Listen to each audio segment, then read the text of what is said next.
मत्ती की अंजील उसका 15वां बाब। उस वक्त फरीसियों और फकीहों ने यरूशलेम से यीशु के पास आकर कहा कि तेरे शागिर्द बुजुर्गों की रवायत को क्यों टाल देते हैं कि खाना खाते वक्त हाथ नहीं धोते। उसने जवाब में उनसे कहा कि तुम अपनी रवायत से खुदा को हुक्म क्यों टाल देते हो, क्योंकि खुदा ने फरमाया है, तू अपने बाप की और अपनी माँ की इज्जत करना, और जो बाप या माँ को बुरा कहे वो ज़रूर जान से मारा जाए। मगर तुम कहते हो कि जो कोई बाप या माँ से कहे कि जिस चीज़ का तुझे मुझसे फ़ायदा पहुँच सकता था वो खुदा की नज़र हो चुकी, तो वो अपने बाप की इज्जत ना करे। बस तुमने अपनी रवायत से खुदा का कलाम बातिल कर दिया। ए रियाकारो, यसाया ने तुम्हारे हक में क्या खूब नबूवत की कि ये उम्मत ज़ुबान से तो मेरी इज्जत करती है, मगर इनका दिल मुझसे दूर है, और ये बेफ़ायदा मेरी प्रस्तिश करते हैं, क्योंकि इंसानी अहकाम की तालीम देते हैं। फिर उसने लोगों को पास बुलाकर उनसे कहा कि सुनो और समझो, जो चीज़ मुंह में जाती है वो आदमी को नापाक नहीं करती, मगर जो मुंह से निकलती है वही आदमी को नापाक करती है। इस पर शागिर्दों ने उसके पास आकर कहा, क्या तू जानता है कि फरीसियों ने ये बात सुनकर ठोकर खाई। उसने जवाब में कहा, जो पौधा मेरे आसमानी बाप ने नहीं लगाया जड़ से उखाड़ा जाएगा।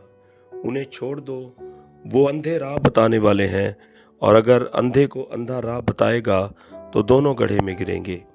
पतरस ने जवाब में उससे कहा, ये तमसील हमें समझा दे। उसने कहा, क्या तुम भी अब तक बेसमझ हो?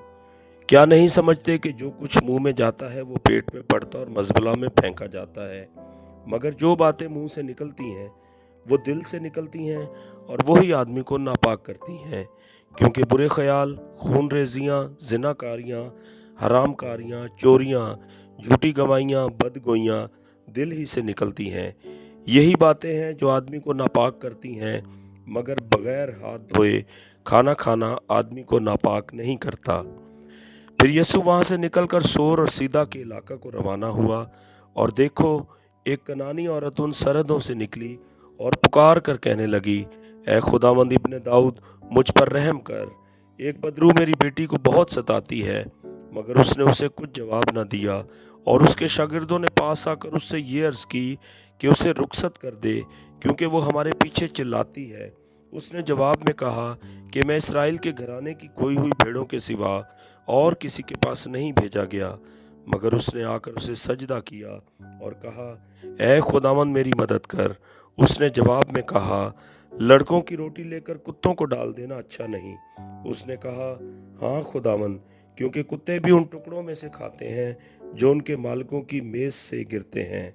इस पर यीशु ने जवाब में उससे कहा, ए औरत, तेरा ईमान बहुत बड़ा है, जैसा तू चाहती है तेरे लिए वैसा ही हो। और उसकी बेटी ने उसी घड़ी शिफा पाई। फिर यीशु वहां से चलकर गलील की झील के नजदीक आया और पहाड़ पर चढ़कर वहीं बैठ गया, और एक बड़ी भीड़ लंगड़ों, अंधों, गूंगों, टुंडों और बहुत से और बीमारों को अपने साथ लेकर उसके पास आई, और उनको उसके पाँव में डाल दिया, और उसने उन्हें अच्छा कर दिया।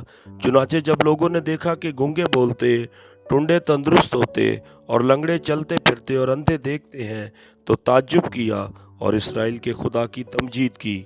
और यीशु ने अपने शागिर्दों को पास बुलाकर कहा, मुझे इस भीड़ पर तरस आता है, क्योंकि ये लोग 3 दिन से बराबर मेरे साथ हैं और उनके पास खाने को कुछ नहीं, और मैं उनको भूखा रुखसत करना नहीं चाहता, कहीं ऐसा न हो कि राह में थक कर रह जाएं। शागिर्दों ने उससे कहा, बियाबान में हम इतनी रोटियां कहाँ से लाएं कि ऐसी बड़ी भीड़ को सैर करें। यीशु ने उनसे कहा, तुम्हारे पास कितनी रोटियां हैं? उन्होंने कहा, 7, और थोड़ी सी छोटी मछलियां हैं। उसने लोगों को हुक्म दिया कि ज़मीन पर बैठ जाएं, और उन 7 रोटियों और मछलियों को लेकर शुक्र किया और उन्हें तोड़कर शागिर्दों को देता गया, और शागिर्द लोगों को, और सब खाकर सैर हो गए, और बचे हुए टुकड़ों से भरे हुए 7 टोकरे उठाए, और खाने वाले सिवा औरतों और बच्चों के 4000 मर्द थे। फिर वो भीड़ को रुखसत करके कश्ती में सवार हुआ और मगदन की सरहदों में आ गया।